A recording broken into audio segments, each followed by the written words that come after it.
Hello students, good morning.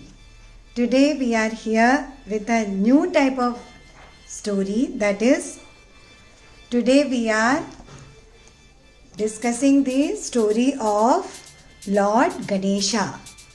So you know Lord Ganesha's story, why we are knowing today? Because Lord Ganesha is believed to be the God who will remove all obstacles from your life. That prayer we will begin.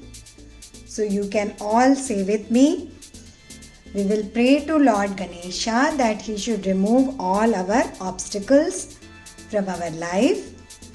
So we can say the prayer. Vakratunda Mahakaya Surya Koti Samaprabha Nirvigna Karume Deva Sarva Karyeshu Sarvada. This means that Lord Ganesha will remove all the obstacles from our life and will allow us to do all our work properly. So let's begin with this story. So all of you stay tuned to your own channel, that is Unique Learning channel. I hope all of you have subscribed to the channel. आपने अगर subscribe नहीं किया है तो नीचे subscribe का button है, आप उसको दबाइए और बेल आइकन दबाइए ताकि आपको ऐसी अच्छी स्टोरीज मिल सके। और गणेश जी के बारे में आज आपको जान के, ये छोटे से गणेश जो आप ही के जैसे दिखते हैं और जिनके रूप भी अलग अलग हैं, यानी कि ये पहले इनका जो धड़ था वो मनुष्य का था जैसे आपका है, फिर इनका हाथी का धड़ हो गया और फिर इनका पेट निकला हुआ। Story it's in Hindi, as you can see this book which is publication of Readworthy Publications. Here the publication is given. So I am basically going to tell you this story of Lord Ganesha in Hindi. You can press the subtitles to get your story in English also. So let's read this story. And in between I will also talk to you in English so that you can understand the concepts of the story clearly. आदिकाल की बात है, एक दिन देवी पार्वती घर में अकेली थी और स्नान की तैयारी कर रही थी। अचानक उनके मन में विचार आया कि उनके कक्ष की रखवाली के लिए कोई भी नहीं है। तो उन्होंने क्या किया कि अपने शरीर पर चंदन के उबटन का लेप किया, फिर शरीर को मल कर उसके मैल और उपनों की पपड़ियों को उतार दिया और उन पपड़ियों को बालक का रूप दिया, जैसा यहाँ आपको दिख रहा है।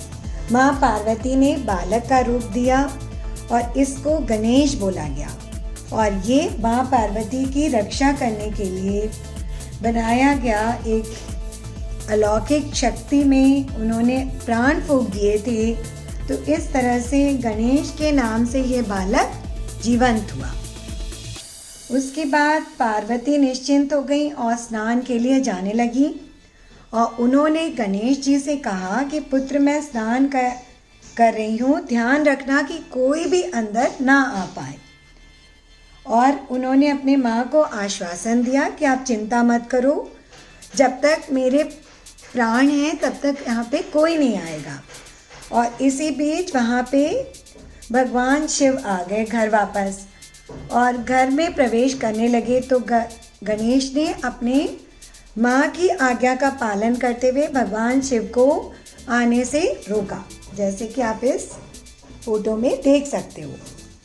फिर क्या हुआ, जब उन्होंने देखा कि एक गदा लेकर एक अजनबी बालक उनका रास्ता रोक रहा है, तो भगवान शिव काफ़ी आश्चर्य में पड़ गए और उन्होंने धृष्ट बालक से पूछा कि मुझे रोकने वाले तुम कौन होते हो।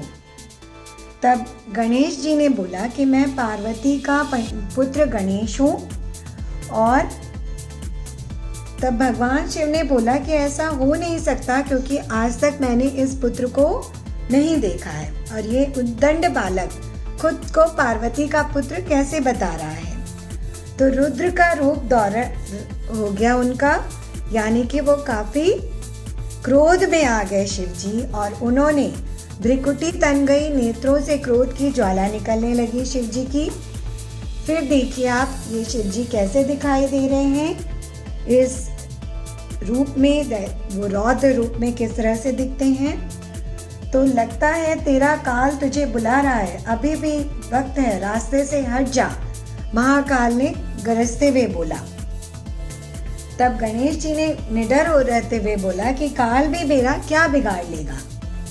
तब महादेव क्रोध में महाकाल बन गए और आग्नेय नेत्रों के साथ उन्होंने गणेश पर त्रिशूल से वार कर दिया। वार करने से क्या हुआ, उसका गला कट के अलग हो गया, जैसा कि आप इस फोटो में देख सकते हैं। फिर आप देखिए आगे, उस समय गणेश के शव के समीप आक्रामक मुद्रा में खड़े थे जब पार्वती जी वहां पहुंची। अब माँ पार्वती यह देखकर सन्न रह गई और वो विलाप करने लगी, यानी कि माँ पार्वती रोने लग गई क्योंकि उन्होंने ही गणेश को पैदा किया था। तब शिव जी को गणेश के बारे में सब कुछ बताकर उन्हें पुनर्जीवित करने की मांग की माँ पार्वती ने। अब गणेश को मस्तक नहीं था, उसका अता पता नहीं था क्योंकि वो बहुत दूर जाकर गिर गया था। तब शिव जी ने क्या किया कि अपने कुछ गणों को भेजा कि वो जाके कोई भी मस्तक उठा के ले आए। तब क्या हुआ, शिव जी के गण तुरंत चारों दिशाओं की ओर दौड़ पड़े और आखिर में काफ़ी दौड़ धूप के बाद उन्हें एक हाथी के बच्चा उत्तर की ओर सिर किए हुए सोता हुआ दिखाई दिया। आदेशानुसार उन्होंने मस्तक काट लिया और अपने वचन के मुताबिक भगवान शिव के गणेश के धड़ पर हाथी का मस्तक जोड़कर उसे पुनर्जीवित कर दिया। तो इस तरह से हमारे प्यारे गणेश जी का सर हाथी का सर होता है बच्चों। तो आपको क्लियर हो गया होगा कि हाथी का सर गणेश जी को कैसे प्राप्त हुआ। अब आगे चलें। माँ पार्वती ने स्नेहवश अपने बाहें फैला दी और गणेश विस्मय के साथ भगवान शिव को देखने लगे। तो इस तरह से उनका नाम पड़ा गजानन, यानी हाथी के चेहरे वाला। उसके बाद धन के देवता कुबेर को अपनी अकूत धन संपदा पर बड़ा गर्व था। एक दिन उन्होंने अपने वैभव का प्रदर्शन करने के लिए भव्य भोज का आयोजन किया। शिव जी अपनी पत्नी पार्वती और पुत्र गणेश के साथ भोज में शामिल हुए। जब भोजन परोसा गया तो गणेश ने एक बच्चा होते हुए भी सारा भोजन इतनी जल्दी खत्म कर दिया कि दूसरे मेहमानों के लिए कुछ भी नहीं बचा। देखिए आप गणेश जी कितना भोजन करते हैं। सारा भोजन समाप्त करने के बावजूद गणेश अभी भी भूखे थे और उन्होंने क्या किया, अपने बर्तनों, लकड़ी के सामान और कुबेर की नगरी अलकापुरी में मौजूद अन्य वस्तुओं को भी खाना शुरू कर दिया। अंत में गणेश ने स्वयं कुबेर को निगलने का प्रयास किया तो भयभीत कुबेर भगवान शिव के चरणों में जाकर गिर पड़े। तब भगवान शिव ने गणेश को मुट्ठी भर भुने दाने दे दिए। गणेश ने उन्हें खा लिया और आश्चर्य से उनकी भूख शांत हो गई। तब कुबेर ने महसूस किया कि प्यार से दिया गया साधारण खाना भी किसी भव्य भोज से ज़्यादा महत्व रखता है। तो इस तरह से भगवान कुबेर ने सीखा कि प्यार से दिया हुआ मुट्ठी भर दाना भी किसी के लिए बहुत ही लाभदायक होता है। आपको बहुत ज़्यादा धन की ज़रूरत नहीं है किसी की सेवा करने के लिए। एक बार गणेश के भक्तों ने उन्हें जन्म दिवस पर उन्हें अपने अपने घर भोजन के लिए निमंत्रित किया। गणेश एक एक कर सभी भक्तों के घर गए और परोसे हुए स्वादिष्ट भोजन का आनंद लिया, जिसमें मिठाइयाँ भी थीं। भरपेट खाना खाने के बाद जब गणेश अपने वाहन चूहे पर बैठकर वापस जा रहे थे, उन्हें रास्ते में एक सर्प दिखाई दिया। सर्प यानी कि सांप। ये देखिए, ये वो सांप है। तो क्या हुआ, चूहा भयभीत होकर वो भूमि पे गिर पड़ा और पेट फट गया और सारी उनकी मिठाइयाँ बाहर आ गईं। उन्होंने उन मिठाइयों को वापस अपने पेट में रख लिया और उस सांप को पकड़कर अपनी तोंद पर लपेट लिया। गणेश की ऐसी हालत देखकर चंद्रमा अपनी हंसी नहीं रोक पाया और जोर जोर से वो हंसने लग गया। ये है चंद्रमा जो कि हंस रहे हैं। तब चंद्रमा की यह हरकत अपमानजनक लगी और उन्होंने हाथी दांत उखाड़कर चंद्रमा पर दे मारा। चंद्रमा अपनी जान बचाने के लिए भागकर अपने महल में जा छिपा, लेकिन गणेश जी कहाँ हार मानने वाले थे। उन्होंने भी चंद्रमा के महल के बाहर अपना डेरा जमा दिया। अरे चांद, अपनी मान में छिप गए हो, पर कब तक छिपे रहोगे? कभी तो बाहर निकल के आओगे, तो मैं तुम्हें सिखाऊंगा कि कैसे हंसा जाता है, गणेश जी ने चिल्लाते हुए बोला। तो देखिए चंद्रमा कैसे भयभीत हो रहा है यहाँ पे। फिर क्या हुआ, चंद्रमा बुरी तरह डरा हुआ था। उसने महल के बाहर आने से इनकार कर दिया। बाहर खड़े गणेश साक्षात यमराज लग रहे थे। चंद्रमा के न निकलने से चारों ओर अंधेरा हो गया। न चांदनी थी न चमक थी, और सारे भूलोक में यानी कि धरती पे जो लोग थे सारे हाहाकार मचाने लगे, क्योंकि चारों तरफ अंधकार हो गया था और वो समझ नहीं पा रहे थे कि ये क्या हो रहा है। तो ऐसे में सभी देवता चिंतित हो गए, तो वो गणेश से को मनाने लगे। तो उन्होंने बोला, हे एकदंत। तो इस तरह से हमारे गणेश जी एकदंती हैं, क्योंकि उन्होंने एक दांत उठा के चंद्रमा के ऊपर फेंक दिया था। तो वे बोले गणेश जी से कि हे एकदंत, क्रोध को त्याग दीजिए, चंद्रमा को सबक मिल चुका है, उसे बाहर आने दीजिए। देवताओं की विनती सुनकर गणेश का मन पसीज गया। उन्होंने चंद्रमा को क्षमादान देते हुए बाहर आने की अनुमति दे दी। अब आगे चले अपनी कहानी में। एक बार क्या हुआ, नारद जी घूमते घूमते कैलाश पर्वत पर आ पहुंचे। ये हैं अपने प्यारे नारद जी। फिर उस समय कार्तिकेय और गणेश भी वहाँ मौजूद थे। कार्तिकेय गणेश के भाई हैं। तो उस अनुपम फल को देखकर उनका मन ललच गया और वे उसे मांगने लगे। और माँ पार्वती को उन्होंने बड़ी श्रद्धा के साथ भगवान शिव और माँ पार्वती को एक सुंदर व स्वादिष्ट फल भेंट किया जो अद्वितीय था। और ये देखकर, इस फल को देखकर अपने गणेश जी बहुत ललचा गए। तो कार्तिकेय ने कहा, बड़ा होने के नाते इस फल पर मेरा हक पहले बनता है। गणेश बोले कि नहीं, न्याय नहीं है कहता, छोटे को मांगने का पहला हक बनता है। जैसे कि आप भाई बहन हमेशा फाइट करते होंगे, वैसे ये दोनों फाइट करने लगे। उन दोनों की बातें सुनकर शिव पार्वती पहले तो हंस दिए, फिर उन्होंने हस्तक्षेप किया। शिव जी ने दोनों को समझाते हुए कहा, पुत्रों, ये एक असाधारण फल है। इसमें सर्वोच्च ज्ञान तथा अजर अमर जीवन का अमृत है। इसलिए तुम दोनों को इस पाने के लिए अपनी योग्यता साबित करनी होगी। मैं तुम्हारी परीक्षा लूंगा और तुम में से जो भी संपूर्ण ब्रह्मांड की 3 बार परिक्रमा करके सबसे पहले आएगा, इस फल को वह ही चख पाएगा। ठीक है। फिर क्या हुआ, शर्त सुनकर कार्तिकेय मुस्काए। उन्होंने अपना वाहन, देखिए कार्तिकेय का वाहन अपना प्यारा सुंदर मोर है, जो कि अपना राष्ट्रीय पक्षी भी है।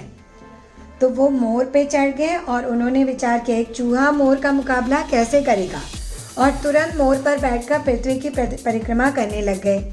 इस तरह महाकाय गणेश सोच में पड़ गए। भारी भरकम शरीर के वजन के तले दबकर उनका वाहन चूहा तो और भी धीरे धीरे चलेगा और वे कार्तिकेय को कभी पराजित नहीं कर पाएंगे। कुछ सोच विचार के बाद अंततः उनकी बुद्धिमत्ता ने समस्या का हल खोज ही निकाला। उन्होंने क्या किया, वह मुस्कुराते हुए अपने माता पिता शिव पार्वती की परिक्रमा करने लगे। जब उन्होंने पूछा, पुत्र तुम अपने भाई के साथ ब्रह्मांड की परिक्रमा क्यों नहीं गए, तो गणेश जी मुस्कुराते हुए बोले, हे माता पिता, आप ही मेरे लिए संपूर्ण जगत हो।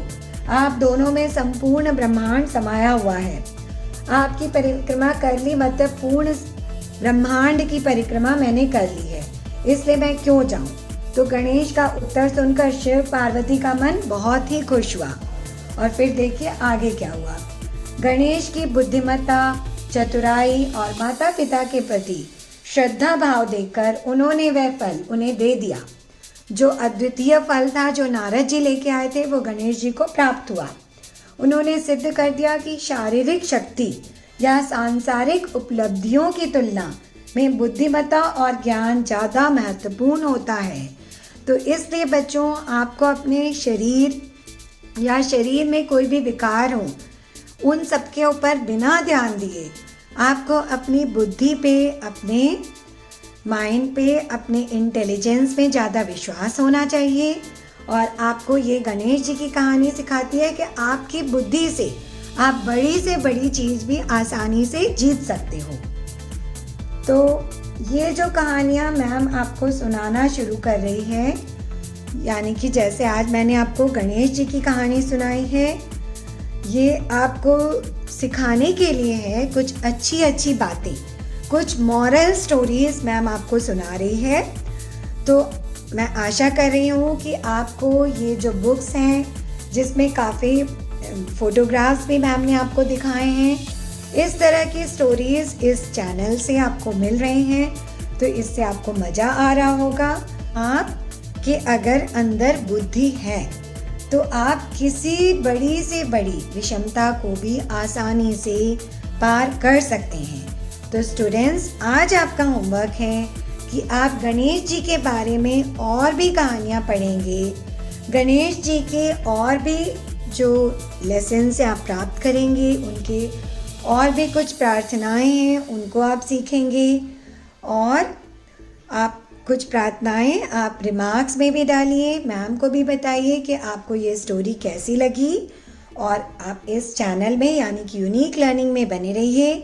और मैम को ये भी बताइए कि आपको हिंदी में स्टोरी चाहिए या इंग्लिश में चाहिए, और मॉरल आपको इस स्टोरी का क्लियर हुआ कि नहीं। तो आज होपफुली आपको स्टोरी पसंद आई होगी। So stay tuned, be a part of your own channel that is unique learning. Happy learning, be healthy, be fit. Bye.